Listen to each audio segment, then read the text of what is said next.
Oke, terima kasih yang tadi mulai merekam ya. Nanti bisa kalian ulangi atau kalian share hasil rekamannya di kelas kalian lewat Google Drive.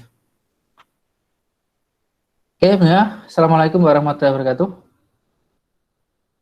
Waalaikumsalam warahmatullahi wabarakatuh. Waalaikumsalam warahmatullahi wabarakatuh. Waalaikumsalam warahmatullahi wabarakatuh. Waalaikumsalam warahmatullahi wabarakatuh. Waalaikumsalam. Selamat siang semuanya. Sehat semua ya? Alhamdulillah. Alhamdulillah sehat semua. Alhamdulillah. Sudah hari ketiga. Baik.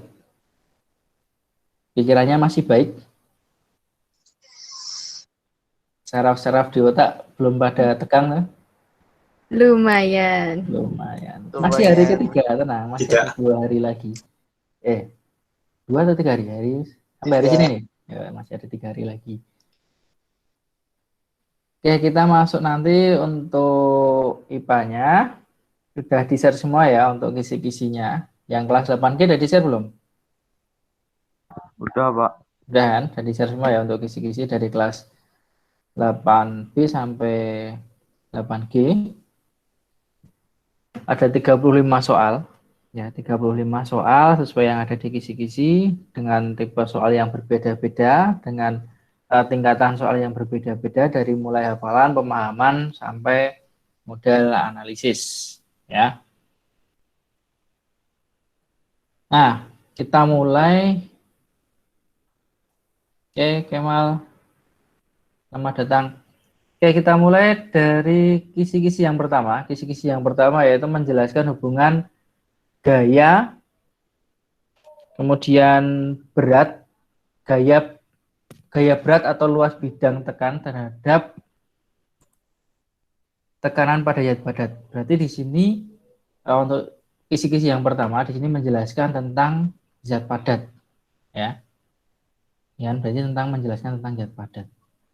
Tekanan pada zat padat yang kita tahu bahwa tekanan zat padat itu adalah P sama dengan F per A. Gaya dibagi tekanan. Ya. Langsung aja Bapak presentasikan ya.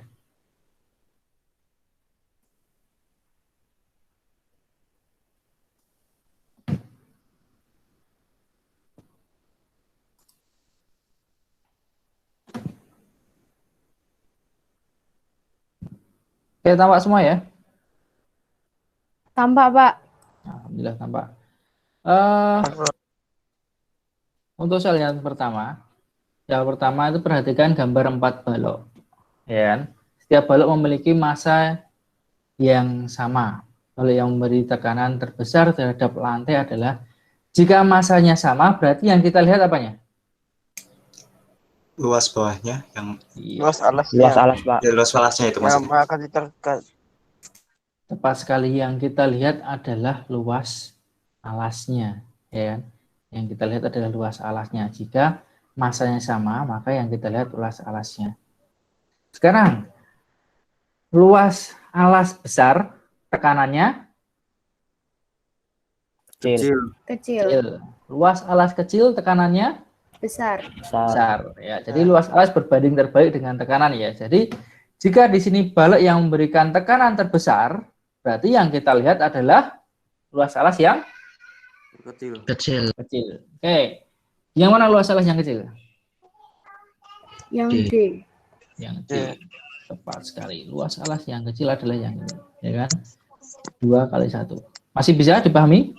Agar lebih memudahkan, P sama dengan F per A. Lihat lagi ya.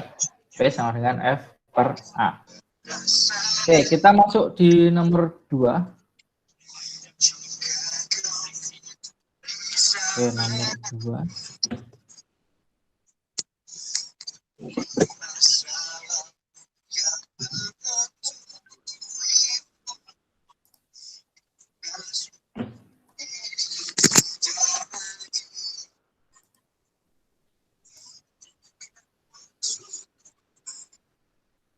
Ya, nomor 2 ya.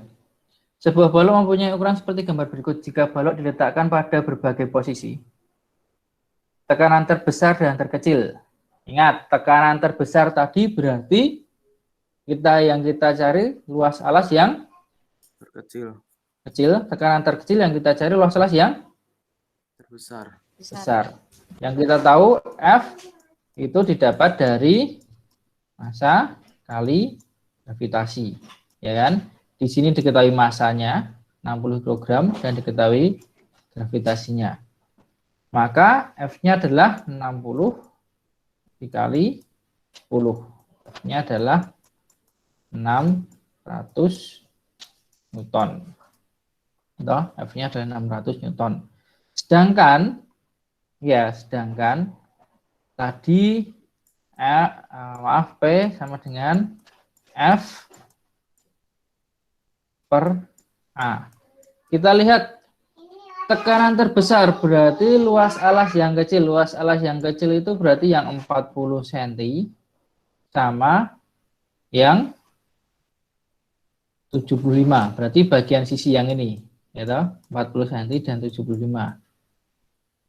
Tekanan terbesar, ya, berarti luas alas yang kecil berarti A1 40 kali 75. 40 kali 75 300. Ya toh? Yang B A2, luas alas yang kedua. Tekanan terkecil berarti luas alas yang besar, berarti punyanya 75 dan 80, gitu. 80 kali 75. 80 kali 75 berapa? Dua kalinya ini ya, berarti 600. Nah, sekarang kita tidak perlu melihat satuannya terlebih dahulu. Kita tidak perlu melihat satuannya terlebih dahulu karena di sini nilainya berbeda semua. Ya, di sini nilainya berbeda semua. Kita tidak perlu melihat satuannya. Yang kita lihat adalah berarti untuk tekanan yang pertama berarti F-nya 600 dibagi 300. Ya. Tekanan yang kedua 600 dibagi 600. Jelas ini 2, ya kan? Jelas ini 1. Berarti yang 2 dan 1 hanya di A. Nah, jadi seperti itu. Jadi tidak perlu kita mengubah satuannya terlebih dahulu ketika kita lihat di pilihan gandanya berbeda. Ya, untuk soal nomor 2, ini kisi-kisinya dia menentukan besar tekanan zat padat. Menentukan besar tekanan zat padat. Berarti di sini kalian menghitung tekanan pada zat padat. Itu berarti itu kisi-kisi yang kedua, menghitung tekanan pada zat padat. Atau menentukan besar tekanan zat padat. Jadi untuk tekanan zat padat ini bisa nanti yang dicari misalnya perbandingan tekanan, ya, perbandingan tekanan, atau dibalik mencari luas alasnya, atau dibalik juga yang dicari adalah misalnya yang dicari F-nya juga bisa dengan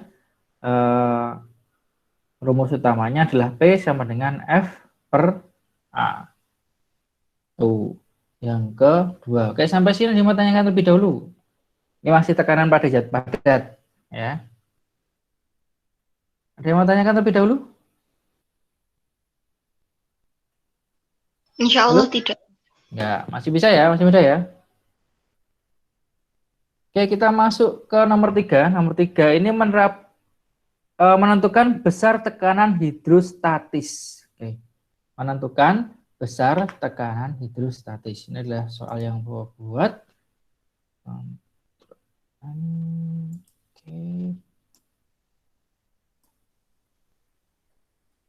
Oke. Menentukan tekanan hidrostatis atau P, tetap pakai P ya, tekanan P hidrostatis. Maka kalau tekanan hidrostatis yang dilihat adalah rho, ya, massa jenis zat cairnya. Kemudian yang dilihat adalah gravitasinya, ya. Selanjutnya yang dilihat adalah kedalamannya, rho GH. Nah, untuk tekanan hidrostatis besarnya massa jenis zat cair, kemudian gravitasi, kemudian kedalaman itu sebanding. Ya, jadi semakin dalam maka tekanannya semakin besar, semakin besar massa jenisnya cair juga akan semakin besar tekanannya, semakin besar gravitasinya tekanannya juga semakin besar. Ingat, ketika kita melihat tekanan hidrostatis yang dilihat adalah dari permukaan hingga di mana ikan itu berada. Ya, lihat dari permukaan sampai di mana ikan itu berada. Jadi untuk menentukan kedalamannya atau hanya. Nah, sekarang di sini ada dua gambar ikan, ya, dua gambar ikan dengan kedalaman yang berbeda, ukuran wadah yang berbeda. Yang diketahui adalah percepatan gravitasi, massa jenis air dalam akuarium. Yang ditanyakan adalah tekanan hidrostatis akuarium 1 dan akuarium 2. Untuk akuarium 1 hanya sudah jelas, ya kan? Hanya adalah 20 cm, ini hanya. Kemudian untuk akuarium 2 berarti berapa? Hanya berapa akuarium 2 ini? 30. Ya, 30. 30, ya. Ini adalah nilai yang mudah, ya toh. Ini adalah nilai yang mudah. Ketika kita lihat di sini adalah 1000 dan 10, ya tinggal kita lihat aja. Angka depannya hanya ini 20 dan ini angka depannya adalah 30. Yang angka depannya 20 dan 30 pilihannya ada di option C. C. Ya kan? Iya, pasti jawabannya udah ini. 1000, 10, 2, 3. Ya udah ini. Berarti 2 dan 3 yang kita lihat. 2000 dan 3000. C. Ini tidak perlu susah-susah kita ubah ke meter. Gitu kan? Ya, ingat ya. Tekanan hidrostatis bergantung pada nih. Ya, ketiga ini. Bergantung pada ketiga ini. Misalnya ini dibandingkan, ya, perbandingan antara akuarium 1 dan akuarium 2, misalnya ada soal yang seperti itu, kita bandingkan, ya udah gravitasinya sama, massa jenisnya sama, tidak perlu kita bandingkan, yang kita bandingkan tinggal kedalamannya, tinggal 20 banding 30, kita sederhanakan, nolnya dihilangkan, tinggal 2 banding 3, ya, itu kalau kita buat perbandingannya. Gimana? Bisa dilanjut? Bisa, Ada Pak. Bisa, silahkan dilanjut. Ya, yang lain gimana? Tetap ya, yang lain jika ada pertanyaan silakan langsung tanyakan ya. Saya mau tanya, kalau itu kan sama batasnya sama, perbandingannya kan tinggal tingginya aja tadi perbandingin. Tadi yang dibandingkan tinggal kedalamannya saja, ya.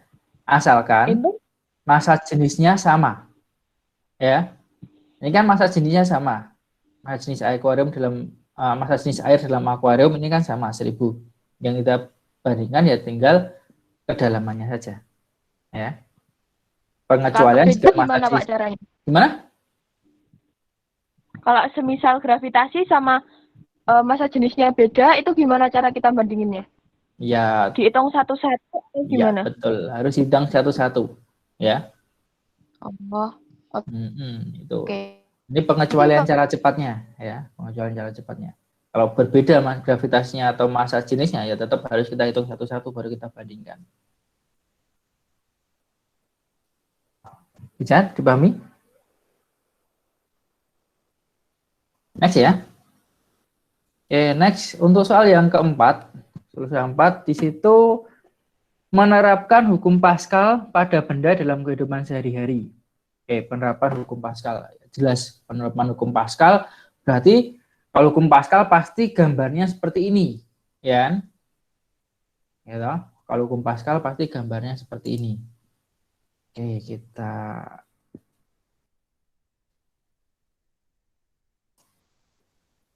Nah, ada yang sudah ketemu? Berapa hasilnya? 2000. 2000. Yang diketahui di sini berat mobilnya, berarti F mobilnya adalah 16 Ya, 16.000 Newton. Kemudian maka besar gaya yang diberikan penampang A. Berarti ini yang ditanyakan. Ya. Ingat hukum Pascal itu adalah P1 sama dengan P2 atau F1 per A1 sama dengan F2 per A2. Ya, F1 per A1 atau F2 per A2. Kita ibaratkan yang bagian sini bagian yang ke-1, yang bagian sini adalah bagian yang kedua. Maka jika ditanyakan F1 berarti F2 kali A1, ya kan? Bagi A2. Kita masukkan F2-nya, ini F2-nya ya, ingat ya, ini F2-nya. F2-nya adalah 16.000 kali A1-nya adalah 50. Ini tidak perlu kita jadikan meter karena sama aja kalau kita jadikan meter nanti kita coret juga. A2-nya adalah 400. Kalau misalnya ini cm, ya kan, cm persegi. Ini juga cm persegi. Nah, ini pasti akan hilang. Jadi tidak perlu repot-repot kita jadikan meter. Ini kita coret aja. Gitu. 4 sama 16, 4. 4 kali 5, 20, nolnya 2. Oke, benar jawabannya adalah 2.000. Untuk hukum Pascal, ya, untuk hukum Pascal. Ya kalau nggak dicari F2, ya FA1, kalau nggak ya 2, pasti sekitar seputaran itu aja untuk hukum Pascal. Jadi ini pasti kalau hukum Pascal. Kalau di kisi-kisinya kan jelas di situ. Menerapkan hukum Pascal pada benda dalam kehidupan sehari-hari. Berarti jelas. Berarti model soalnya pasti akan seperti ini. Oke, yang bagian ini ada yang mau tanyakan lebih dahulu? Atau ada yang belum paham untuk hukum Pascal? Ingat ya, dikali silang ya. Jika mencari salah satu, kita kalikan silang. Misalnya cari F1, maka F2 dikali A1 dibagi A2. Mencari F2, F1 kali A2 dibagi A1. Itu seterusnya. Gimana? Ada yang mau tanyakan untuk bagian ini? Sudah paham? Paham, Mbak. Ya, kita lanjut ya. Nomor 5. Untuk nomor 5 di situ menerapkan konsep Archimedes pada benda terapung melayang tenggelam. Oke, berkaitan dengan hukum Archimedes, di mana hukum Archimedes itu berkaitan dengan gaya ke atas, ya kan? Gaya yang dialami benda ke atas.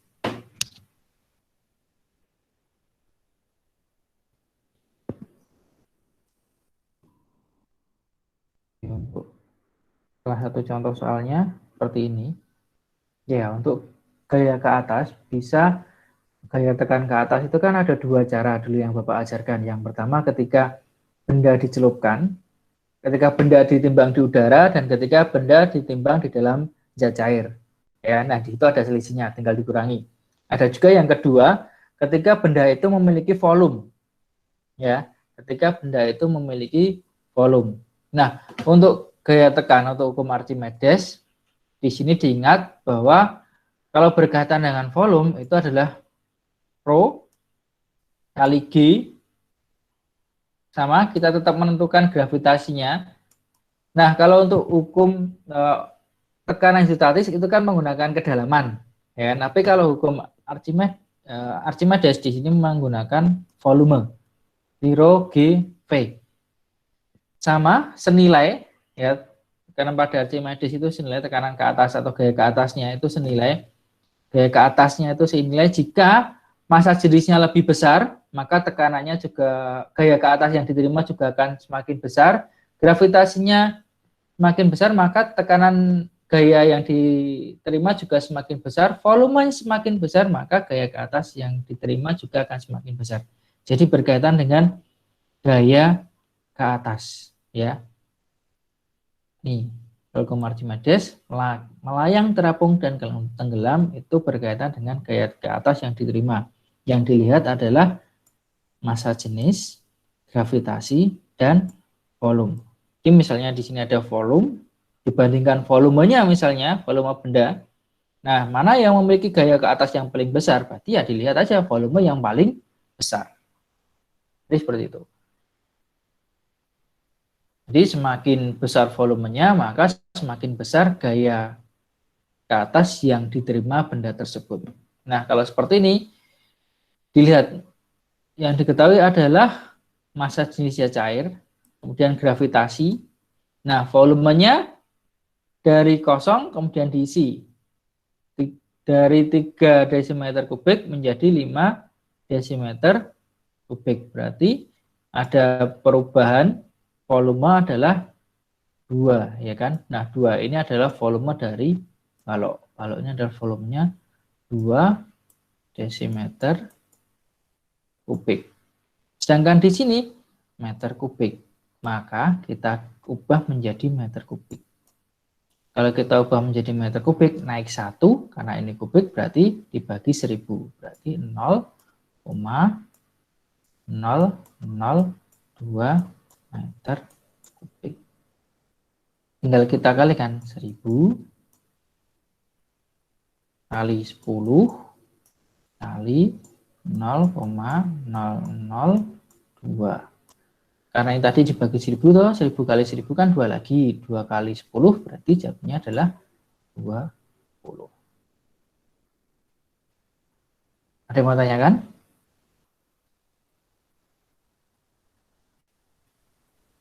Jadi untuk soal yang di nomor 5 ini, ya untuk soal yang di nomor 5 ini, di situ tidak mesti soalnya hitungan. Ya tidak pasti soalnya hitungan. Karena di situ yang dijelaskan menerapkan konsep Archimedes pada benda terapung, melayang, dan tenggelam. Kalau Archimedes tadi yang Bapak ulang, ya berkaitan dengan ini. Ya, hukum Archimedes gaya ke atas. Jadi bukan termasuk tekanan, tapi gaya ke atas yang diterima benda ketika dicelupkan pada zat cair. Jadi seperti itu. Ya, ingat jika V-nya itu semakin besar, maka gaya ke atas yang diterima juga semakin besar. Bisa dipahami di sini? Bisa. Ya. Kita next ya, kalau bisa dipahami. Kita masuk ke nomor 6, biar waktunya tidak terlalu lama. Oke, nomor 6. Nomor 6 ini di sini disebutkan menyelidiki adanya tekanan udara. Nah, tekanan udara. Kalau kita menyelidiki tekanan udara,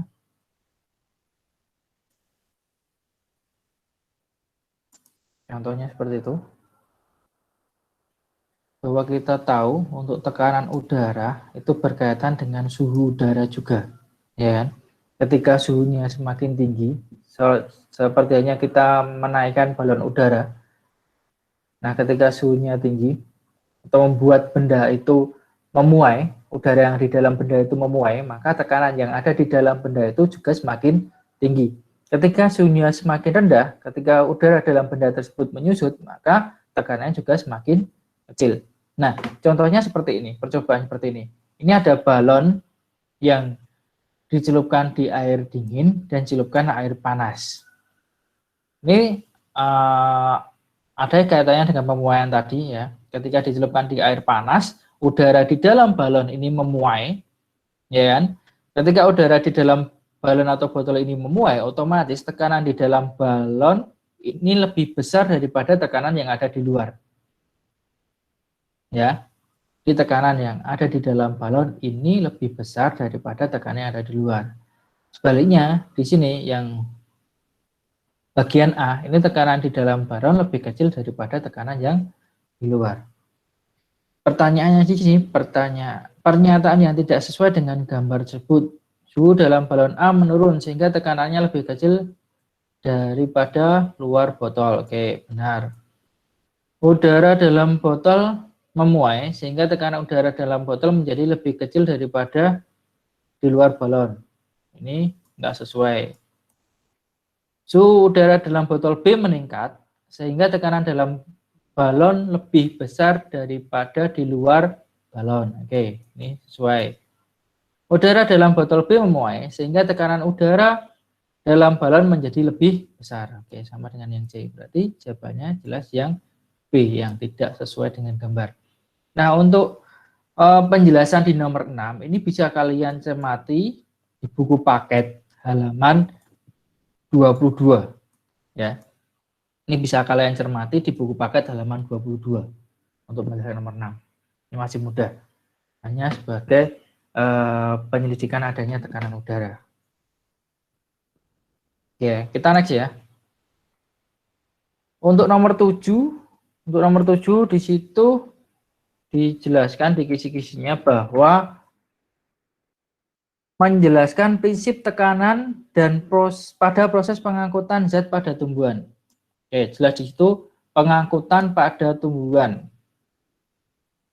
Pengangkutan pada tumbuhan. Pengangkutan pada tumbuhan yang kita tahu dipengaruhi oleh faktor, ya kan? Faktor. Ada yang masih ingat faktornya apa aja?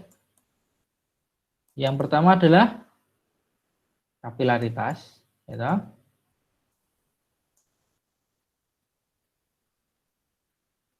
Yang pertama ada kapilaritas, daya isap daun,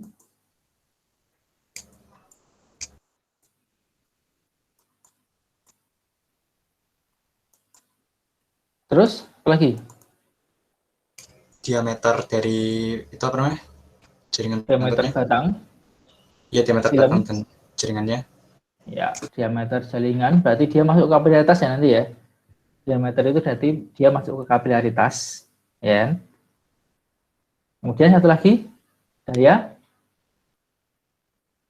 isap akar, ya. Lagi adalah akar. Ini bagian di luar yang kita cermati. Nah, kalau misalnya di dalam jaringan nanti ada peristiwa yang namanya osmosis. Kalau di dalam jaringan nanti ada peristiwa yang namanya osmosis. Oke, nanti ada peristiwa osmosis di mana peristiwa osmosis ini dia berpindah dari konsentrasi tinggi ke konsentrasi rendah, sehingga ketika akar nanti itu menyerap, ya, akar menyerap air, kemudian dari air untuk berpindah ke jaringan yang ada di dalam batang, dia menggunakan osmosis, ya. Dia menggunakan osmosis, kemudian dari osmosis tersebut melalui kapilaritas, selain kapilaritas ada daya isap daun. Jadi ketika daun mengalami yang namanya penguapan, ya kan, ketika daunnya mengalami penguapan, otomatis air yang akan diserap juga akan semakin banyak. Itu untuk bagian tekanan pada atau pengangkutan pada tumbuhan ini pada buku paket halaman 27 ya, 27 bisa kalian cermati di sini lebih lengkapnya. Untuk gambar-gambarnya juga dicermati ya, bisa jadi gambar-gambar yang ada di buku itu nanti yang sebagai pertanyaannya. Nah, kalau di sini yang Bapak contohkan, pada tumbuhan air dari akar dapat naik sampai ke daun disebabkan oleh daya kapilaritas batang. Pernyataan yang benar terkait peristiwa tersebut adalah di dalam yang A, di dalam sel-sel akar terjadi peristiwa osmosis sehingga menyebabkan daya kapilaritas batang meningkat. Ya, ini sudah benar jawabannya yang A. Ya, langsung ketemu jawabannya. Jadi tadi di dalam sel-sel akar terjadi peristiwa osmosis ya, dari akar untuk menuju ke bagian jaringan di daun. Kalau untuk di B, jaringan silem memiliki diameter yang sangat kecil sehingga memiliki tekanan yang besar untuk menaikkan daun. Untuk silem dan floem ini memiliki perbedaan diameter. Silem ini memiliki diameter yang lebih besar dari floem. Ya. Sehingga di sini cenderung lebih mudah menyerap akar ke bagian daun. Jadi untuk B dan C ini salah. Air di dalam tanah dapat naik karena daya isap daun yang rendah, sehingga tekanan osmosis sel meningkat. Daya isap daunnya harusnya lebih besar. Oke, ini nomor 27. Bisa di next ya. Oke, untuk proses nomor 8. Nomor 8 di situ menganalisis keterkaitan antara struktur dan fungsi organ pernapasan manusia. Organ pernapasan manusia. Kalau kita sebutkan satu persatu untuk organ pernapasan, di sini nggak akan cukup waktunya. Nanti bisa kalian pelajari sendiri bagian-bagian organ pernapasan dari mulai hidung sampai alveolus, ya. Dan fungsi. Jadi kalau di situ ditunjukkan kisi-kisinya menganalisis keterkaitan antara struktur dan fungsi organ pernapasan. Nah, kalau bunyinya seperti itu, bisa nanti ditunjukkan oleh gambar, kemudian ditunjukkan oleh anak panah seperti ini, disuruh menyebutkan strukturnya apa, beserta fungsinya apa. Itu bisa seperti itu untuk soal nomor 8. Kalau di sini Bapak hanya mengambil salah satu, tidak mungkin harus kita tunjukkan satu-satu bahwa di sini adalah trachea, kemudian bronkus, bronchiolus, kemudian dia ada alveolus, ya kan? Nah, untuk yang X ini namanya adalah Trachea. trachea. Yang X adalah trachea. Fungsinya untuk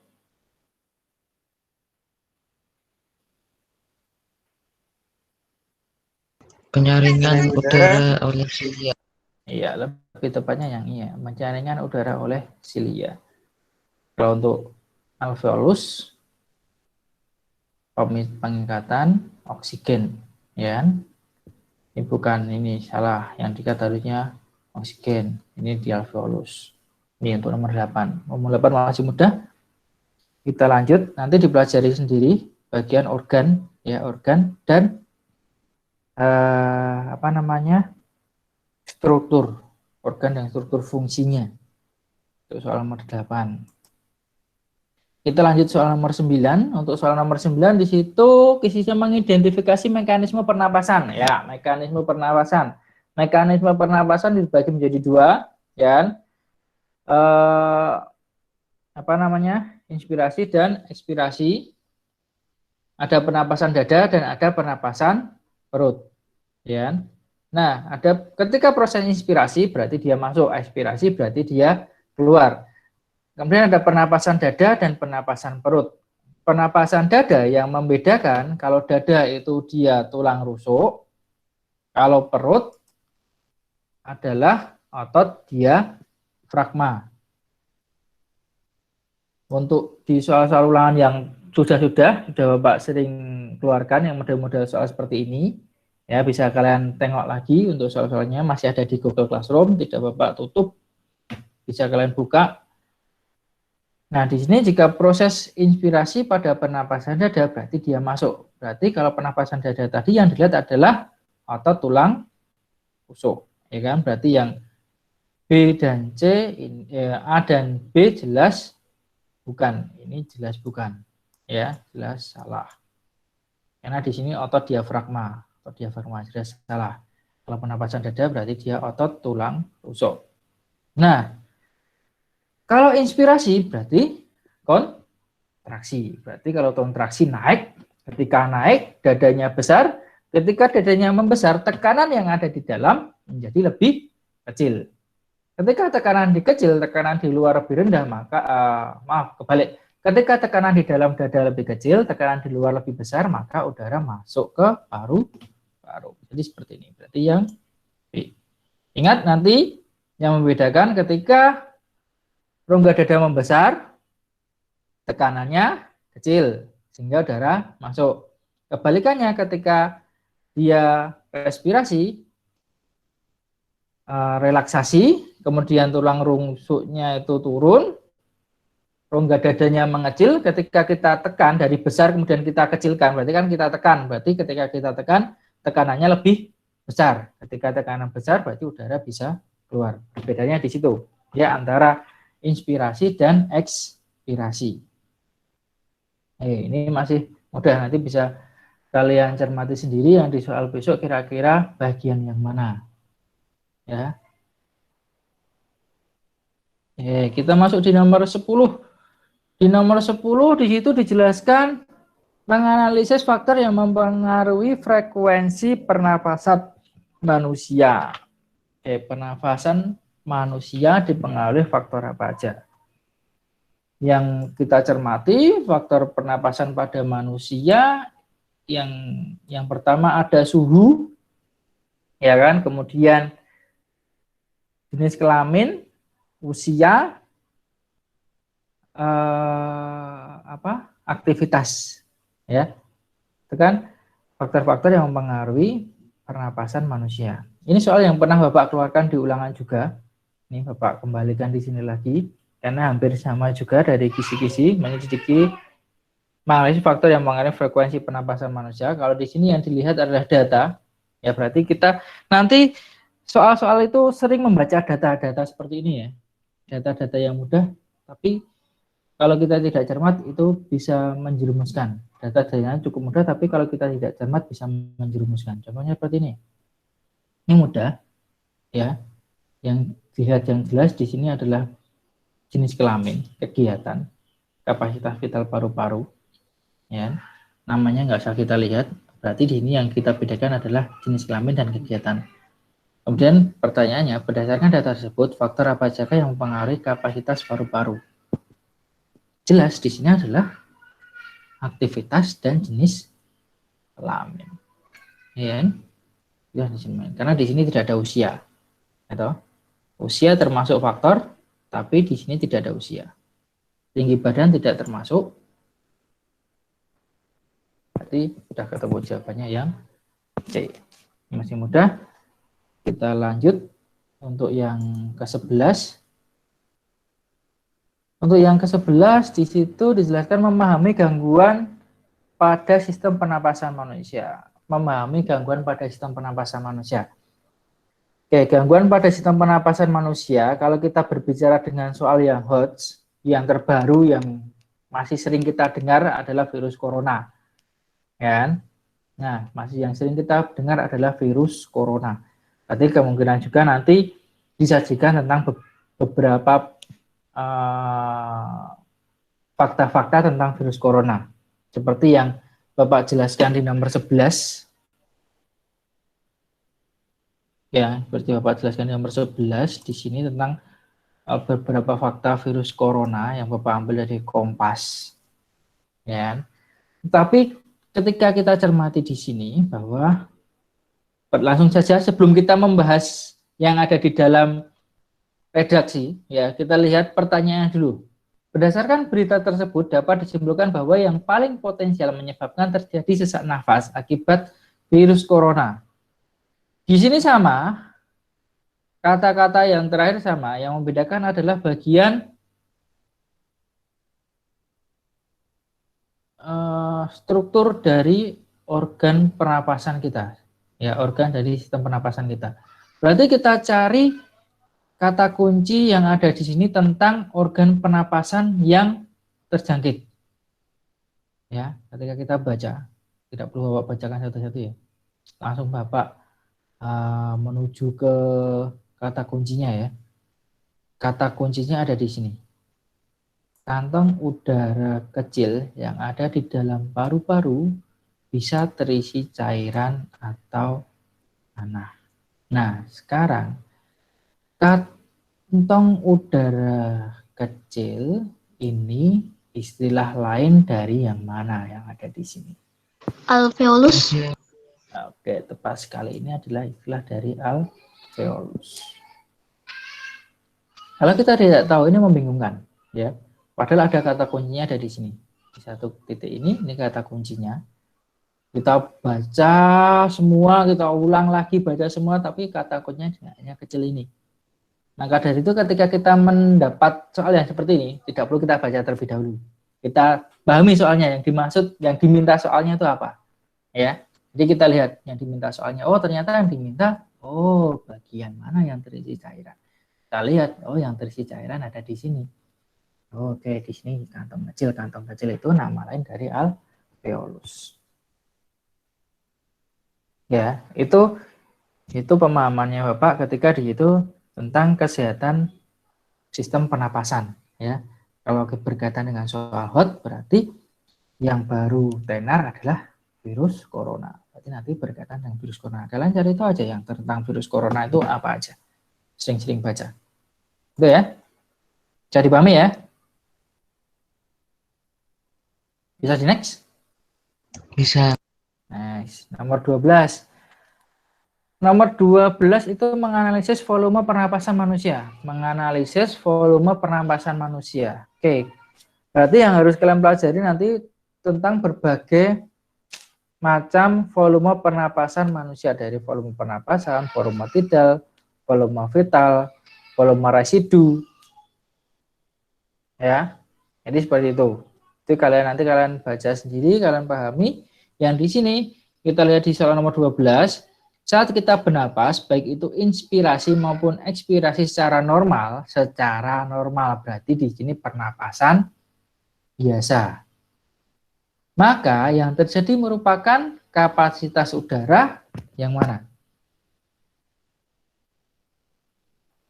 Yuk, istilah lain dari pernapasan biasa. Tidal. Oke, bentar ada yang mau masuk. Oh, Yanda baru bangun, Yanda. Ya, tidal. Ya, berarti jawab nomor 12 jawabannya yang B. Volume tidal itu volume udara biasa. Tapi untuk di kisi-kisi di situ dijelaskan tentang menganalisis. Berarti tingkatannya lebih tinggi daripada yang soal Bapak tampilkan di sini. Ini tingkatan level 2. Untuk yang di kisi-kisi di situ level 3. Kemungkinan nanti kalau level 3 disebutkan atau ditunjukkan beberapa data dalam menganalisis level 3. Oke, nomor 13.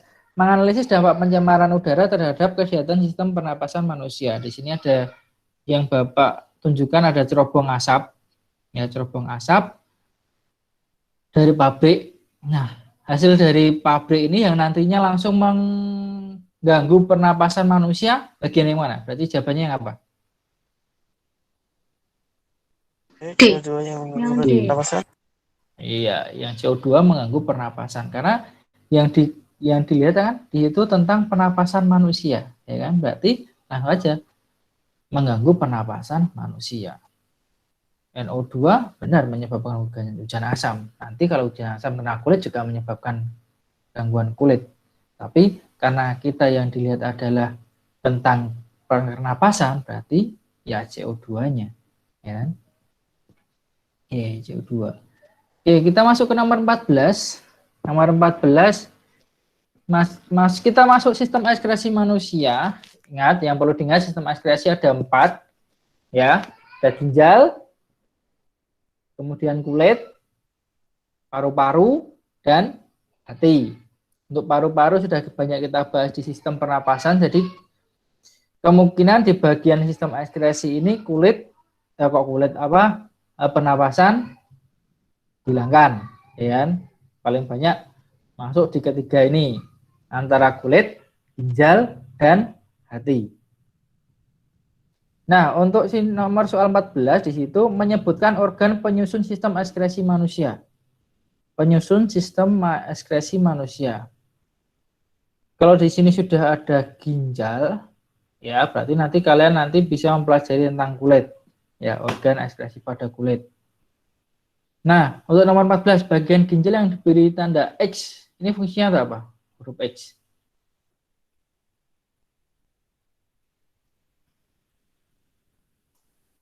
Halo, halo. Halo, halo.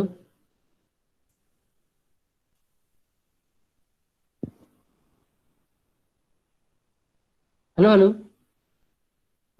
Halo, Pak. Ada suaranya sampai sana? Iya, Pak, ada. Ada. Ada kok. Oke, siap. Takutnya koneksinya hilang. Oke, bagian X ini menjelaskan apa di sini? Profis renalis. Berarti fungsinya? Menampung urin yang sudah terbentuk. Iya, ini menampung urin yang sudah terbentuk, menyaring darah ada di sini, ya. Ini menyaring darah, ya. Ini bagian A.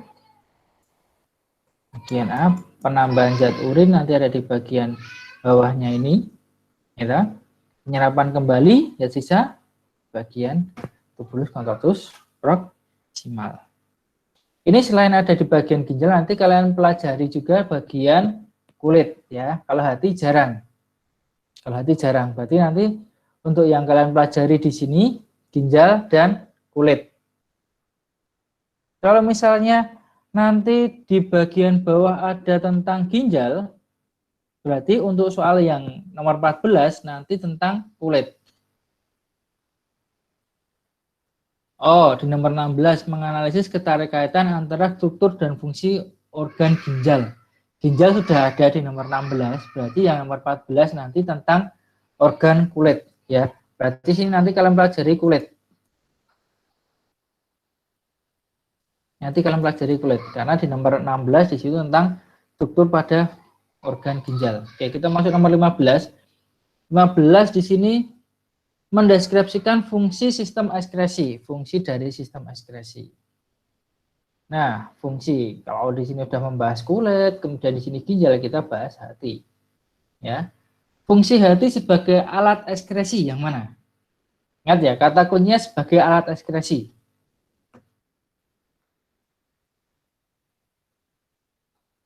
Yuk yang 2 dan 3 mungkin? 2 dan 3. Oke, tepat sekali. 2 dan 3 menghasilkan bilirubin dan menghancurkan eritrosit. Walaupun nomor 1 ini fungsi hati juga, tapi dia tidak termasuk alat ekskresi. Nomor 4 juga fungsi hati, tapi dia tidak termasuk alat ekskresi. Yang alat ekskresi kan adalah menghasilkan bilirubin dan menghancurkan eritrosit. Oke, kita masuk nomor 16.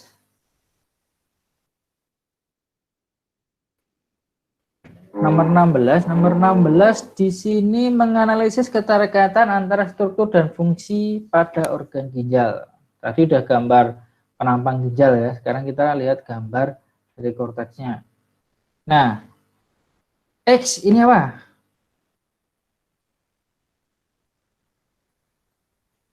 Yuk, bagian X namanya apa? Glomerulus. Ya, glomerulus.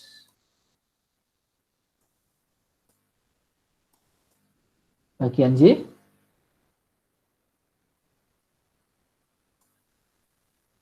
tubulus, contortus, proximal atau distal. Di sini yang distal. Ya. Baru yang ini yang T, tubulus, contortus, proximal.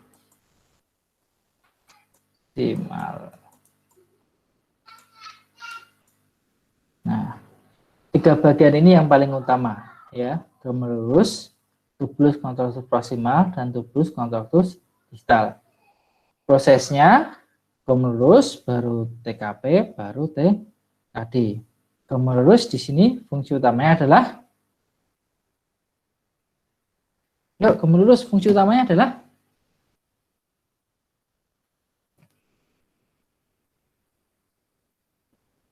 Filtrasi. filtrasi, benar, filtrasi atau menyaring darah. TKD fungsi utamanya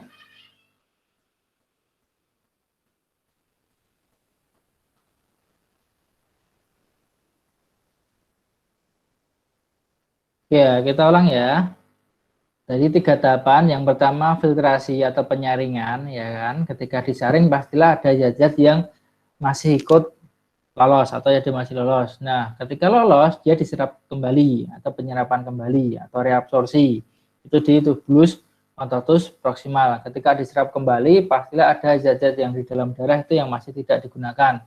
Nah, yang tidak digunakan masuk sini ditambahkan atau penambahan zat-zat kembali yang sudah tidak digunakan atau augmentasi. Ya, filtrasi, reabsorpsi, augmentasi. Berarti yang X ini adalah penyaringan, yang Y ini adalah penambahan zat sisa. Berarti jawabannya yang A. Ingat ya, bagian-bagian ketiga bagian ini yang utama untuk ginjal. Nomor 17 menganalisis keterkaitan antara struktur dan fungsi pada organ hati. Oke, keterkaitan struktur dan fungsi organ hati di sini yang Bapak tunjukkan, yang terjadi apabila hati seorang atau sebagian organ sekresi mengalami kerusakan, yang terjadi apa?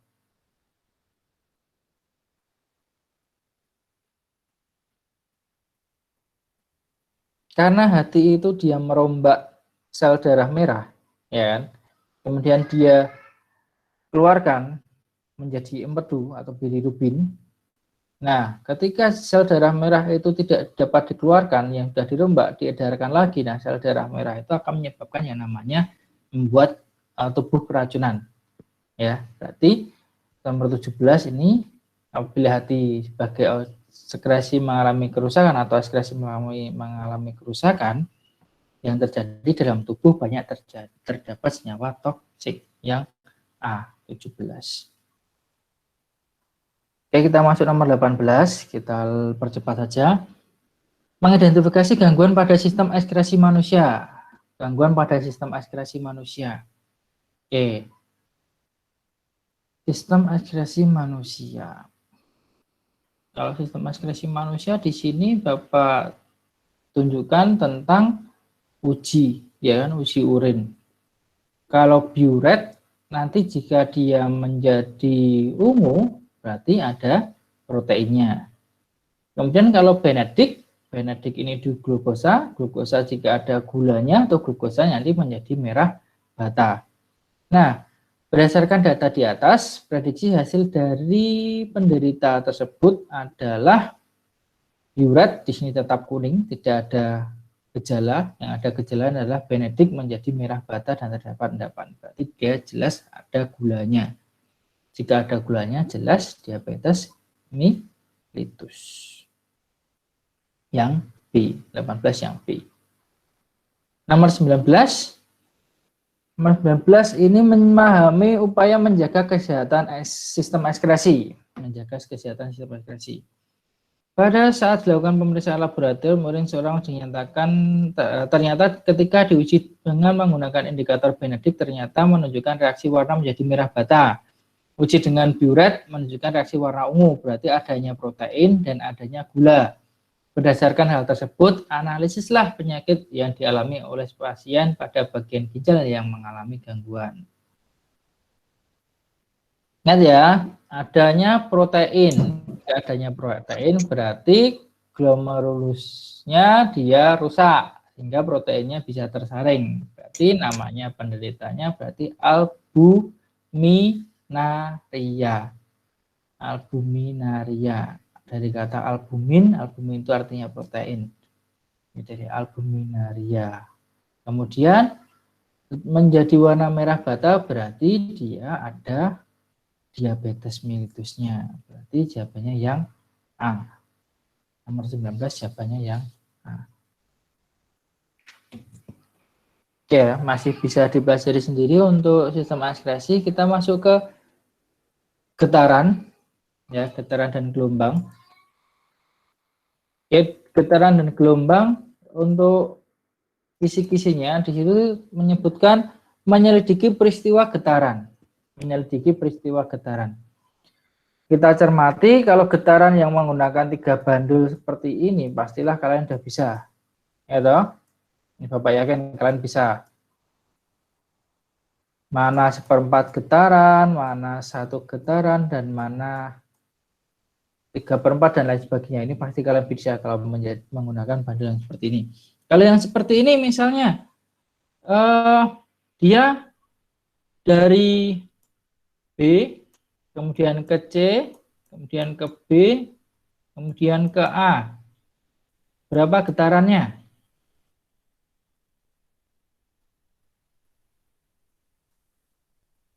Oke, dari B ke C, ke B lagi ke A. 3/4. 3/4.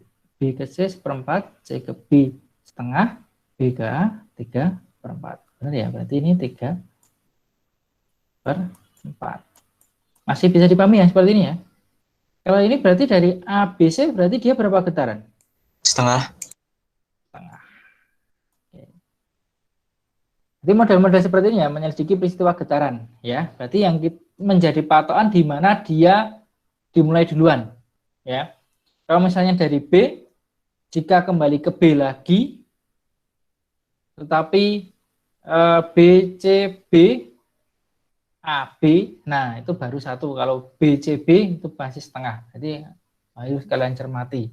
Ya, berbeda kalau dari pinggir, dari A pasti dia kembali ke A lagi baru satu. Kalau dari tengah, maka nanti perlu kalian lihat terlebih dahulu. Oke, kita masuk nomor 21. 21 di sini berkaitan dengan menghitung frekuensi dan periode ayunan getaran. Jelas? Ya, di sini jelas menghitung frekuensi dan periode ayunan getaran. Oke, menghitung frekuensi, periode ayunan getaran. Oke, frekuensi kita ingat-ingat dulu rumusnya F sama dengan N per T, kemudian periode T sama dengan T per N. T per N, atau F sama dengan 1 per periode. ya 1 per periode, atau T sama dengan 1 per F. F. F. Ya, jika yang ditanyakan seperti ini, langsung aja kita gunakan yang rumus yang kedua. Jika sudah salah satu. Oke. Untuk menempuh P ke Q, P sampai Q, berarti di sini berapa getaran P sampai Q? Immobile. Seperempat, oke. 0,25 kan, seperempat getaran. Waktunya 3 sekon. Jika waktunya 3 sekon, yang ditanyakan adalah periode dan frekuensi getarannya. Maka kalau ditanyakan periode terlebih dahulu, ya kan, T-nya, maka waktunya adalah 0,3 dibagi dengan N-nya adalah 0,25. 0,3 dibagi 0,25 berarti lebih besar 3 daripada 0,25, ya kan? Berarti ini jelas bukan. Itu pasti nanti hasilnya ada satunya, berarti antara C dan D. Oke, 0,3 dibagi 1, 2,5 berapa? 1, berapa? 1,2. 1,2, berarti jawabannya sudah jelas 1,2 yang C. Ya, kalau kita gunakan frekuensinya menggunakan yang ini berarti 1 per 1,2. Itu kalau 1 per 1,2 berarti 5 per 6. Oke. Bisa? Masih mudah ya? Menghitung frekuensi dan periode getaran. Nomor 22. 22 di sini menghitung panjang gelombang. Oke, menghitung panjang gelombang. Dan untuk nomor 22, untuk soal yang disajikan di sini modelnya seperti analisis. Ya, seperti analisis. Menggunakan silika, kemudian difoto dari atas.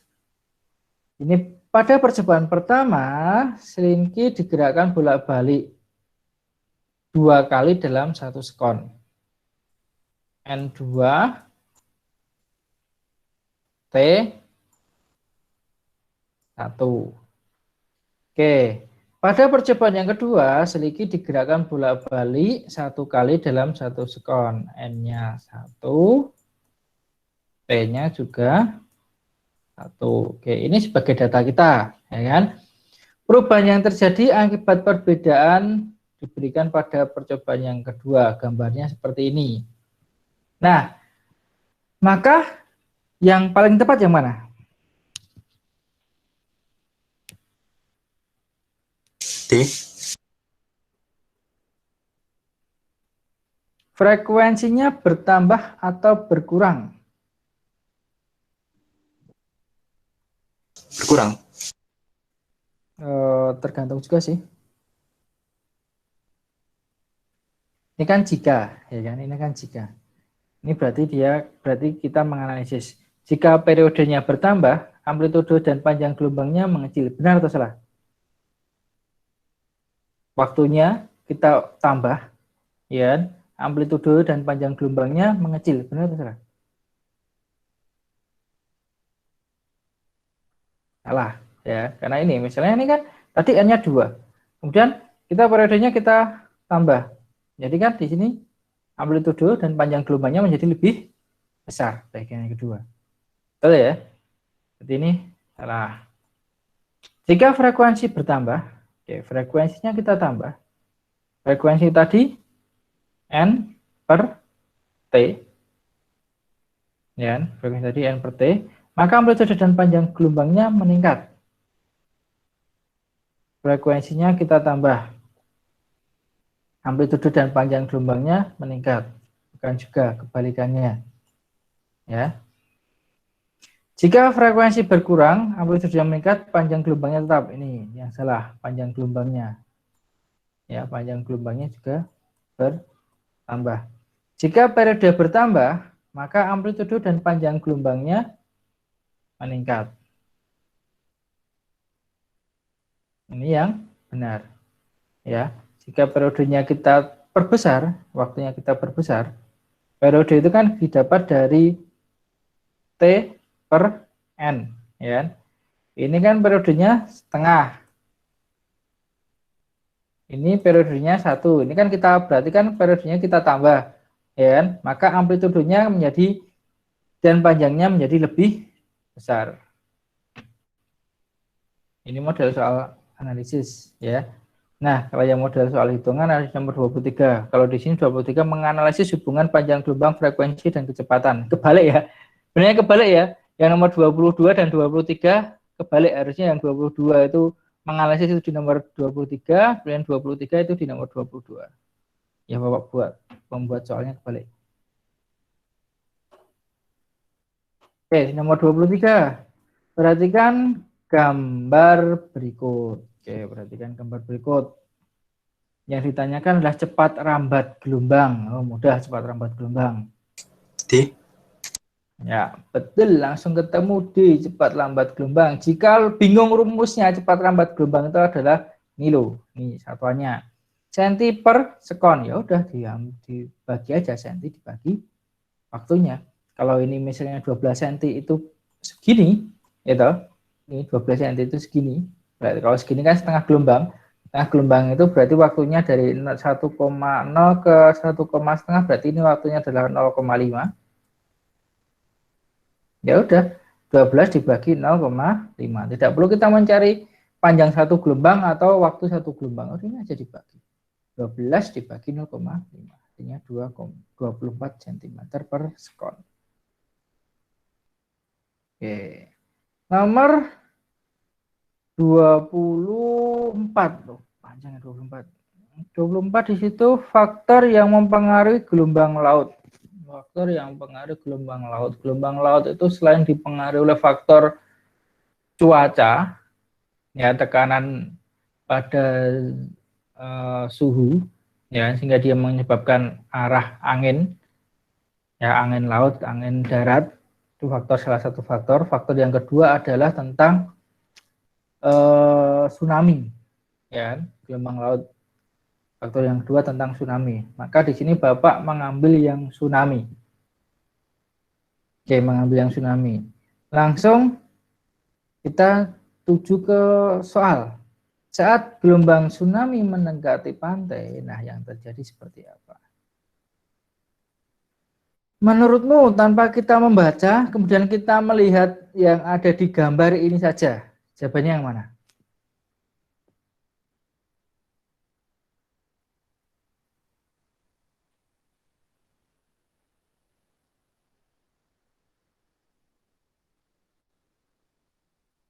D. Frekuensi meningkat dan panjang gelombang memendek sehingga kecepatan menurun.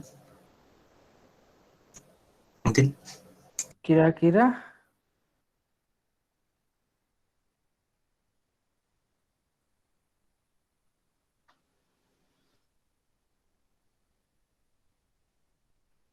Itu ketika kita lihat ya, tapi ketika kita baca,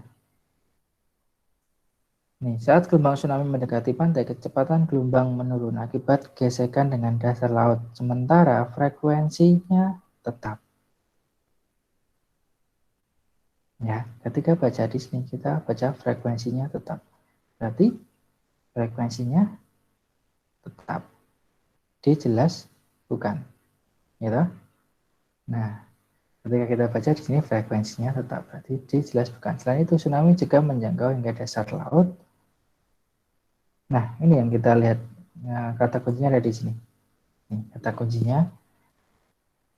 Nah, sekarang yang kita cermati di sini, semakin ke sana panjang gelombangnya kan memendek. Ya, benar. Panjang gelombangnya memendek. Dari panjang gelombang yang 213 km, kemudian menjadi 23 km, kemudian menjadi 10 km. Berarti dia memendek. Tetapi ketika kita lihat amplitudenya dia semakin tinggi. Dari tengah laut dia nggak kelihatan, karena dia semakin mendekati bibir pantai, maka amplitudenya semakin tinggi. Berarti ketika terjadi seperti ini, panjang gelombang tsunami-nya dia memendek. Ya, panjang gelombangnya dia memendek, tetapi amplitudo gelombangnya dia semakin tinggi. Berarti jawabannya yang C. C. Ya, Cewek. bisa dicermati ya. Jadi kita bisa hanya melihat dengan gambar, tapi jika bingung pasti ada kata kunci di sini. Ya, tidak perlu kita baca semua, pasti ada kata kuncinya. Oke, ini salah satu soal hot juga. Nomor berapa? 24 itu levelnya berapa? 24. Oh iya, benar, level 3. Pas. Seperti ini. Kalian harus menganalisis seperti ini, level 3. Oke, nomor 25. Wah, 25 ini harus ngitung. Aduh. Potong. Oke, nomor 25. Kita hitung. Ini harus ngitung ini. Nomor 25, di situ menjelaskan, menyajikan percobaan bunyi. Percobaan bunyi, kalau di situ level 3 untuk percobaan bunyi, itu nggak mungkin yang sederhana. Ya, nggak mungkin yang sederhana, atau misalnya percobaan bunyi hanya menentukan sifat-sifat bunyi, itu jelas bukan. Itu pasti level 1 atau level 2. Kalau percobaan bunyi, kalau levelnya lebih tinggi, berarti yang tentang seperti ini, level 3. Ya. Yang perlu kita ingat di sini bahwa tentang resonansinya, R pertama, kedua, atau ketiga. Di sini yang perlu kita cermati. Nah, kalau kita baca, seorang siswa melakukan percobaan, percobaan bunyi seperti pada gambar. Jika panjang kolom udara tersebut resonansi ketiga, ya oke, resonansi ketiga. Kalau resonansi ketiga, ingat mencari resonansi itu berarti 2 kali N per 4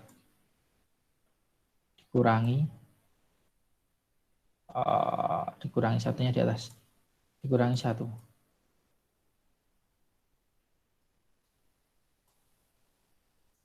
Oke. Ini ya, 2 kali N dikurangi 1. Kalau misalnya dia di resonansi ketiga, ini kata kuncinya, resonansi ketiga berarti 2 dikali 3 dikurangi 1 per 4. 2 kali 3, 6 dikurangi 1, 5. Berarti R yang pertama 5 per 4. R ini perlu kita ingat, tidak perlu kita mencari seperti itu ya, pasti ya ini hasilnya. Resonansi pertama berarti 2 kali 1 dikurangi 1. Ya, 2 kurangi 1 1/4. Ini R yang pertama. R yang kedua 2 dikali 2, 4 dikurangi 1, 3 per 4. Nih jelas ya. Nih. Tapi yang di sini yang diketahui adalah L. Ini yang diketahui yang pertama, L panjang ininya, panjang lintasannya, panjang kolom udaranya, ini L-nya. Kemudian F frekuensi ya. Dan resonansi ketiga. Nah, yang ditanyakan adalah kecepatan bunyi di tempat itu. Oke, kecepatan bunyi. Kita tidak bisa menentukan kecepatan bunyi tanpa kita mencari lambdanya terlebih dahulu. Ya, bahwa perlu kita lihat L itu didapat, ini panjang kolom udara didapat dari R-nya yang ini, ya 2N-1/4 dikali dengan lambda. Oke, tanpa kita cari lambda terlebih dahulu. Sedangkan untuk kecepatan itu berasal dari lambda. Lambda sama dengan V per F. Nah, kita gunakan dua rumus ini. Tuh, mati. Masih nyambung nggak? Halo? Masih Pak, masih. Oke. Takut baterainya mati. Ya, jadi kita gunakan ini, kita mencari L-nya terlebih dahulu. Karena di ini resonansi 3, berarti kita gunakan 5/4. 5/4 kali lambda. Di sini L-nya adalah 75. Perlu nggak kita jadikan meter?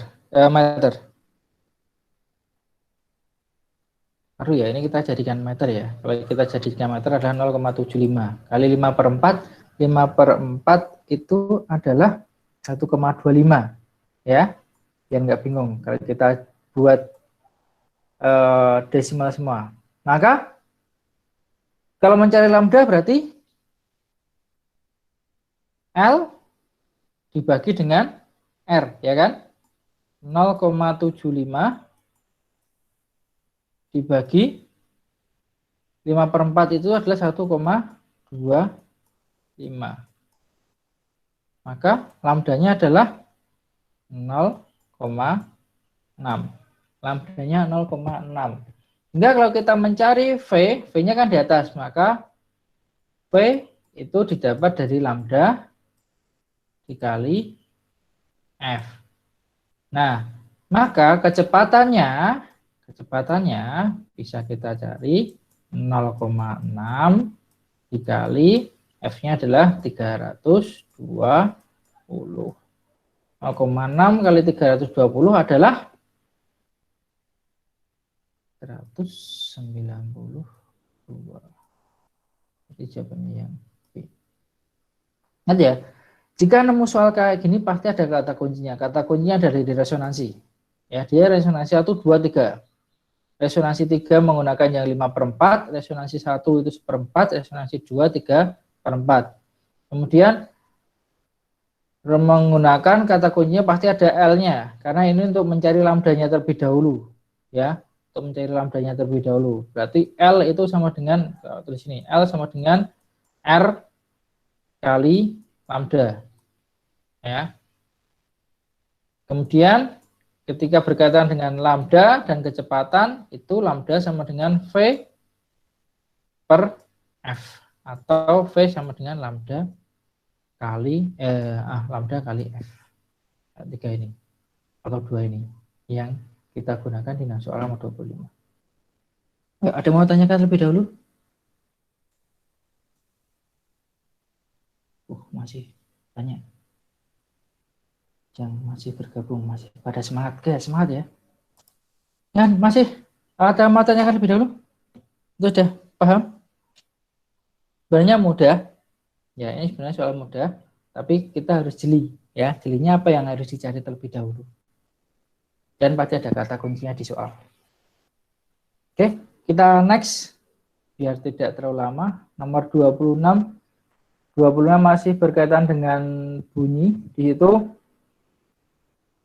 menentukan fungsi dari bagian-bagian telinga. Oke, bagian-bagian telinga. Bagian-bagian telinga berarti di situ bisa ditunjukkan gambar telinga. Nanti setelah ini yang bagian nomor 26, kamu mencari gambar telinga, melihat gambar telinga beserta bagian dan fungsinya. Ya, kalau yang Bapak jelaskan di sini adalah urutan organ telinga ketika mendengarkan bunyi. Ya, urutannya yang jelas, yang terluar ada di dalam telinga, saluran telinga, gendang telinga, 1, 2, 3. Untuk pengecohnya ada di 3 tulang pendengar. Ya, 3 tulang pendengar ini. Ini untuk pengecohnya. Nah, urutannya untuk 3 tulang pendengar itu martil, kemudian landasan, baru sanggurji. Martil, landasan, sanggurji. Saraf pendengar ini pasti yang terakhir, ya, baru masuk koklea atau rumah siput. Itu urutannya 1, 2, 3, 6, 5, 4, 7, 8. Berarti yang A, nomor 26 yang A. Oke, nomor 27 Bapak bingung untuk membuatkan soal. Di sini tentang menganalisis konsep getaran dalam kehidupan sehari-hari termasuk sistem pendengaran manusia dan sistem sonar pada hewan. Oke, sistem sonar pada hewan, nanti coba kalian buka di YouTube-nya Bapak lagi yang bagian bunyi pada hewan, ya, ketika Bapak menjelaskan tentang sistem sonar pada hewan, ya. Ketika misalnya kelawar dan lumba-lumba itu ketika dia mengeluarkan bunyi, dan kemudian bunyinya memantulkan lagi, nah pasti bunyi yang dipantulkan itu sesuai dengan benda yang ada di depannya. Itu kelawar dan lumba-lumba. Nah sekarang kelawar dan lumba-lumba itu apakah bisa mendengarkan ultrasonik saja atau dia bisa infra dan ultrasonik? Yang mana? Ultrasonik saja mungkin. Yang lain?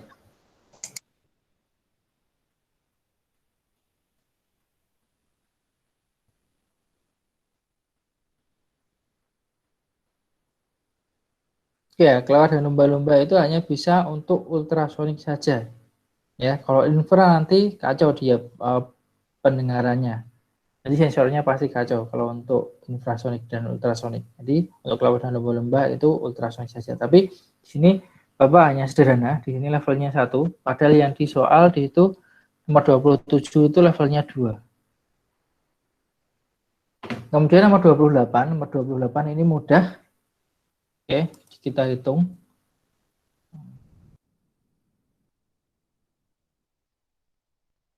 Menghitung jarak sumber bunyi ke pendengar. Oke, jarak sumber bunyi ke pendengar. Seperti inilah sumber bunyi ke pendengar. Cepat lambat bunyi udara dan pasti waktu, ya kan? Seperti ini kan? Berarti kalau kita mencari jarak berarti tinggal dikalikan dengan waktu 345 meter per sekon dikali 4 sekon. S-nya pasti hilang. Tinggal 345 dikali 4 yaitu 1380. Jawabannya yang ini masih mudah. Atau yang menggunakan sistem sonar di kapal, ya, sistem konal di kapal pasti seperti ini, tapi karena dia tolak balik berarti dibagi 2. Itu kalau sistem sonar di kapal. Atau menghitung jarak apa? Jarak antara pendengar dan tebing, misalnya jarak kapal dan dasar laut, itu pasti dibagi 2. Prinsipnya sama, tapi karena tolak menolak dibagi 2. Ya, kita masuk bagian terakhir, ya, tentang sifat-sifat cahaya. Oke, sifat-sifat cahaya. Mengidentifikasi sifat-sifat cahaya. Nah, ini yang sering Bapak jelaskan ketika PTM kemarin, ya, mengidentifikasi sifat-sifat cahaya. Jadi untuk sifat-sifat cahaya itu bisa dilihat dari cahaya merambat lurus, kemudian ketika mengidentifikasinya berarti ditunjukkan aktivitas atau ditunjukkan fenomena alam, dan kalian menganalisis atau mengidentifikasi, oh fenomena alam ini ternyata termasuk sifat cahaya merambat lurus, oh fenomena alam ini termasuk cahaya dapat dipantulkan, oh fenomena ini ternyata termasuk cahaya dapat dibiaskan atau sebagainya, ya. Yang perlu digarisbawahi, ingat, kaca berbeda dengan cermin. Ya, kaca beda dengan cermin. Kalau kaca tembus cahaya, kalau cermin dia memantulkan cahaya. Ini sederhana aja. Ketika ada matahari seperti ini, bayangannya seperti ini, kira-kira ketika mataharinya diubah, yang mana? C. Yang C. Obviously. Jelas yang C. Ini mudah ya, yang C. Ini soal ulangan kemarin. Nomor 30. Ya. Nomor 30 soal ulangan kemarin ini. 72. Di situ menganalisis proses pembentukan bayangan pada bidang datar. Oke, bidang datar itu pastilah cermin, ya kan? Bidang datar. Nah, kalau seperti ini, ingat rumusnya adalah 360 derajat, ya, bukan 361 derajat. Kalau 361 derajat merek sepatu dibagi alfa dikurangi 1. Nah, kalau misalnya di sini terjadi bayangannya ada berapa? 5. Nah, ini 4 loh, berarti harusnya 5 ya kan, karena ini dikurangi 1, ya kan? Kalau dibalik berarti 5. Berarti kita balik 360, kalau mencari lambdanya, ya kan? 360 dibagi 5. 360 dibagi 5.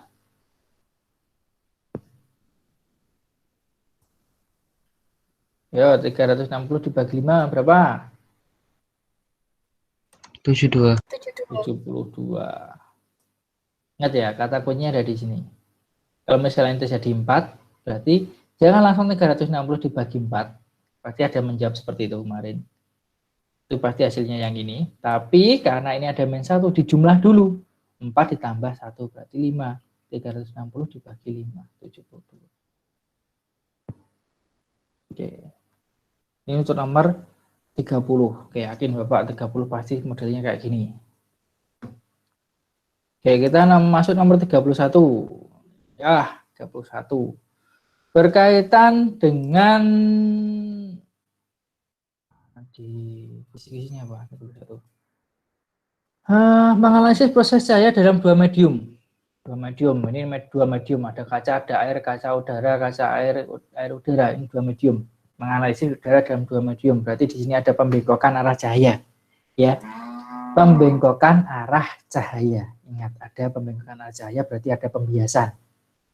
Ketika ada pembengkokan arah cahaya seperti ini, maka jika mendekati garis normal,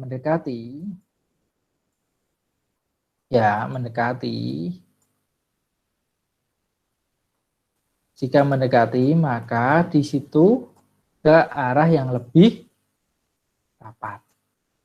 Oke. Ke arah yang lebih rapat. Jika menjauhi,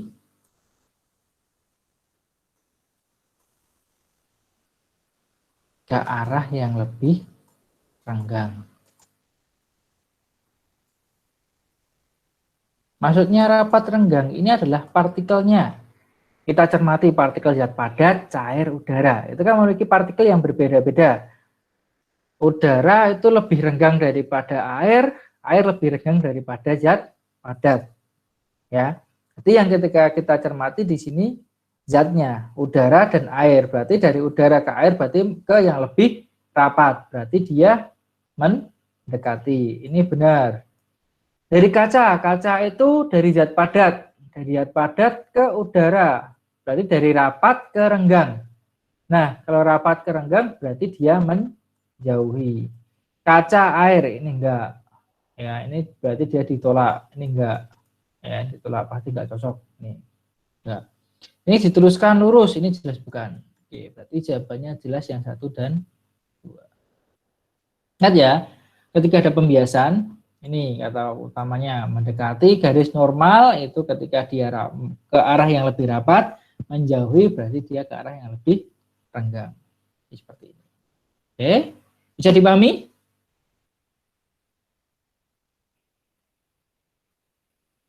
Ya, bisa dipahami yang ini? Halo? Bisa, Pak. Next Bisa, ya? Pak. Next, tinggal 4 soal lagi. Yuk, masih semangat. Oke, nomor 32. Di sini 32 menganalisis penerapan pembentukan bayangan untuk menjelaskan proses penglihatan manusia.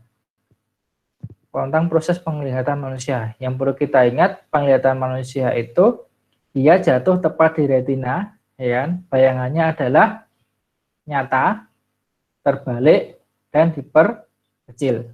Ya, kalau nyata pasti terbalik ya kan, dan diperkecil. Itu proses penglihatan pada manusia. Nah, kalau misalnya ada proses seperti ini, bayangan jatuh di belakang retina. Kalau bayangan jatuh di belakang retina, berarti dia Miopi atau hipermetropi?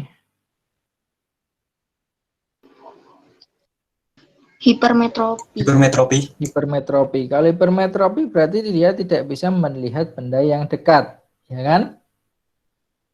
Oke, maka kalau seperti itu titik dekatnya menjauhi mata atau titik jauhnya mendekati mata atau yang apa?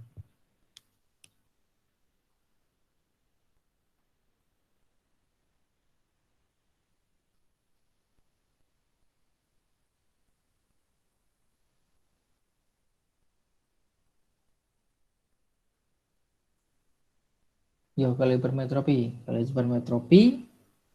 karena dia tidak dapat melihat dekat, dia bisa melihat jelas di kejauhan, maka di situ titik dekatnya yang menjauhi mata, ya. Titik dekatnya yang menjauhi mata, dia tidak bisa melihat dekat. Titik dekatnya yang menjauhi mata. Nomor 32. Jadi nanti bisa kalian pelajari lagi di 32 tentang menganalisis penerapan pembentukan bayangan untuk menjelaskan proses penglihatan manusia. Oke, masuk nomor 33. 33 di situ menganalisis jarak benda dan jenis cermin yang digunakan dalam kehidupan sehari-hari. Oh, kebalik nih Bapak buat soalnya.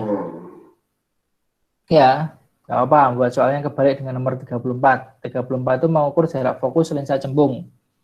Oke, ini lensa, oh ini cermin. Sama, cermin cekung dan lensa cembung. Rumusnya sama. Oke, kita nomor 33 terlebih dahulu. Diketahui cermin cekung di atas memiliki jari-jari kelengkungan 20 cm. Oke, R. Ingat, jari-jari R itu adalah 2F. Ya kan? Kalau di situ adalah 20 cm, maka F-nya adalah 10. 10. 10 cm. Berarti di sini 10, di sini 20. Benda ada di ruang 3. Benda di ruang 3, berarti bayangan ada di ruang 2. Ingat ya, menggunakan 5 ya. Jumlahnya 5. Salah satunya jika benda di ruang 3, maka sisanya bayangan di ruang 2. Benda di ruang 2, sisanya bayangan di ruang 3. Ya, ingat jumlahnya 5. Kalau misalnya seperti ini, maka bayangan yang terbentuk adalah, ya udah toh, mudah toh seperti ini kan? Ketika kita tahu ini kelengkungan 20 cm, tinggal kita coret-coret di ini 10, di ini 20. Otomatis kan benda di ruang 3, ya kan? Berarti antara 10 dan 20 dari cermin. Berarti yang mana jawabannya? Nggak mungkin kurang ya, nggak mungkin kurang dari 10, nggak mungkin lebih besar dari 20. Itu berarti jawabannya yang tanpa kita hitung bisa toh. Kalau kita hitung kan berarti ya tetap ya per F sama dengan 1 per SO ditambah 1 per SI. Yang dicari adalah 1 per SI, maka 1 per F dikurangi 1 per SO. Ini kalau mau repot ya. 1 per 10 dikurangi 1 per oh iya, nggak ada jaraknya ya, nggak ada. Oh iya, ini ada. Oh, ada jarak benda 50. Oke, ini kalau mau repot per 50. 5 dikurangi 1. 4 per 50. Ini masih 1 per SI, maka SI-nya 50 per 4, 12,5. Ini kalau mau repotnya ya, kalau mau repot dicari panjang. Kalau mau praktisnya, asalkan kita tahu Oh, jari-jari kelengkungan itu adalah 2F, maka kita mencari F-nya itu 10, C-nya berarti dia 20. Berarti ketika A-nya di ruang 3, bayangannya jelas di ruang 2. Di ruang 2 berarti antara 10 dan 20. Itu aja. Udah, kata kuncinya ada di situ. Berarti jelas B. Karena yang antara 10 dan 20 hanya 12,5. Ya, bisa dipahami yang ini? Nah, itu untuk mengukur jarak fokus lensa cembung. Berarti lensa cembung kan sama dengan lensa cermin cekung, ya kan? Jadi sama. Cara menghitungnya sama, cara mencarinya, sifat bayangannya juga sama. Oke. Next ya. Kemudian kita masuk di nomor 34. 34 menganalisis jarak benda dan jenis cermin yang digunakan dalam kehidupan sehari-hari. Ini adalah soal yang dibuat Bu Emma kemarin, nitip soal ini Bu Emma. Ya, nitip soal ini. Di sini proyektor smartphone menggunakan kira-kira lensa apa? Agar bayangannya itu diperbesar. Cembung. Cembung. Kalau lensa cembung sifat bayangannya apa? Cekung ya, Pak? Sekolah atau cembung. Ayo.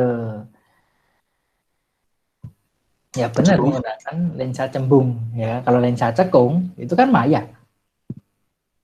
Ya kan? Benar? Ya toh? Kalau lensa cekung kan maya toh? Kalau lensa cembung yang bagi peruangannya. Ya, lensa cembung sama dengan cermin cekung. Benar ya? Ya, udah jam 3. Ya, sabar bentar lagi ya. Nah, maka di sini digunakan lensa cembung. Ya, kalau kita ya, biar benar. Ya, kalau kita menggunakan lensa cembung, seperti ini, berarti kalau kita cermati, kita bagi ya peruangannya, ya kan, agar bayangannya itu diperbesar, otomatis kan nggak mungkin kita lihat proyektor bayangannya diperkecil ya toh. Kalau diperbesar, otomatis bendanya ada di ruang 2. Ya toh, bendanya harus ada di ruang 2. Sedangkan bayangannya pasti ada di ruang 3. Oke, pasti nyata, ya kan? Karena bisa ditangkap dengan layar. Kalau maya pasti tidak bisa ditangkap layar seperti ini. Nah, kalau misalnya seperti ini, kita lihat dia memiliki jarak fokus 10 cm. 10 cm. Otomatis 2F-nya adalah 20. Nah, otomatis bendanya antara 20 dan 20.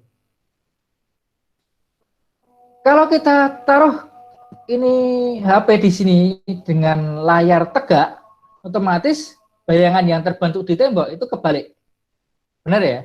Maka agar bayangannya itu menjadi tegak, maka HP-nya yang kita balik.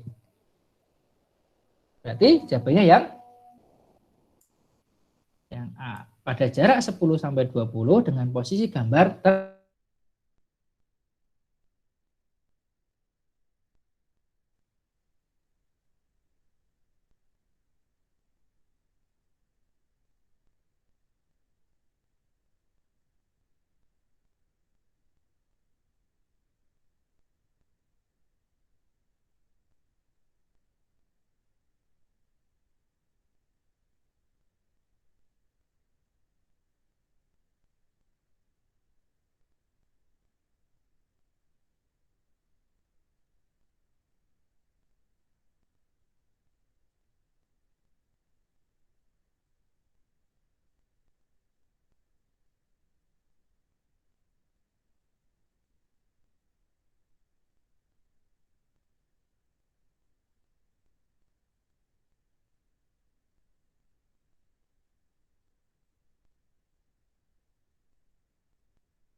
Wah, masih setia menunggu.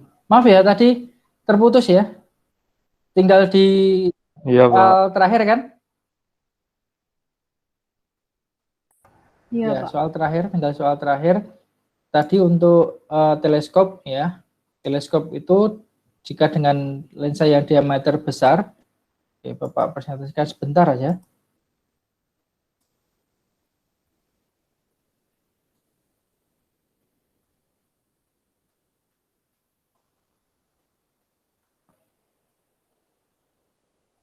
Nah, tinggal teleskop ini, jika teleskop itu diameternya yang lensa objektif itu besar, maka sinar yang didapat juga akan semakin besar, maka yang dikumpulkan juga akan semakin banyak. Tuh, tapi untuk teleskop ini ada dua kemungkinan. Yang pertama untuk lensa ini, yang kedua tentang dia pembalik bayangan. Berarti di lensa yang kedua. Ya, lensa yang pertama itu kan bayangannya nyata, terbalik, diperbesar. Ya, berarti untuk bayangan yang kedua, berarti kan harus dibalik lagi agar menjadi tegak. Yang mulanya terbalik, dibalik lagi kan menjadi tegak, maka menggunakan lensa yang kedua. Itu untuk yang di kisi-kisi menganalisis pembentukan bayangan pada teleskop. Ya, ada yang mau ditanyakan terlebih dahulu tidak?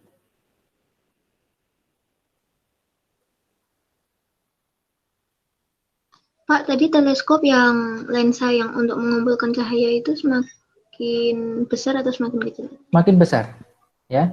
Jadi menggunakan lensa cembung, ya kan? Jadi ketika lensa cembung itu kan sifatnya mengumpulkan cahaya. Sifatnya mengumpulkan cahaya.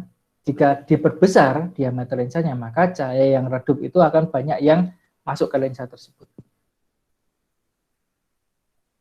Nah, ya, ada dua kemungkinan untuk pembentukan bayangan pada teleskop. Yang pertama itu, yang kedua tentang pembalik, lensa pembalik itu. Ya. Ada pertanyaan? Sampai sini? Sudah Pak, insya Allah sudah. Ya, setelah ini bisa belajar lagi bagian. Ya, gimana Pin? Tadi soal terakhir jawabannya apa? Oh, yang A, Pin. Yang teleskop tadi. Yang A, pengumpulan lensa diameter besar mengakibatkan banyak sinar yang dapat dikumpulkan. Sudah, Pin? Baik Pak, terima kasih. Ya. Oke, terima kasih yang sudah bergabung. Semoga besok PAT-nya IPA mendapatkan nilai yang memuaskan. Dan bagi yang masih memiliki tunggakan tugas, Bapak masih menunggu sampai besok pagi. Ya, paling enggak besok hari itu, besok hari apa? Kamis, ya. Yang masih memiliki tunggakan tugas, Bapak masih tunggu sampai besok Kamis. Jika tidak ada yang mengumpulkan, ya berarti Bapak nilai apa adanya. Ya. Oke, semoga besok pagi nilainya bagus, memuaskan, dan diberi kelancaran. Dan setelah ini bisa kalian istirahat, kemudian nanti bisa kalian lanjut untuk mata pelajaran selain IPA. Oke, masih ada pertanyaan? Ada? Oke, jika tidak ada pertanyaan, Bapak cukupkan sekian. Terima kasih banyak yang sudah meluangkan waktunya untuk bergabung. Bapak akhiri. Wabillahi taufiq. Assalamualaikum warahmatullahi wabarakatuh. Waalaikumsalam warahmatullahi wabarakatuh. Terima kasih, Pak. Waalaikumsalam warahmatullahi Terima wabarakatuh. Terima kasih. Selamat pagi. Makasih Pak. Selamat sore.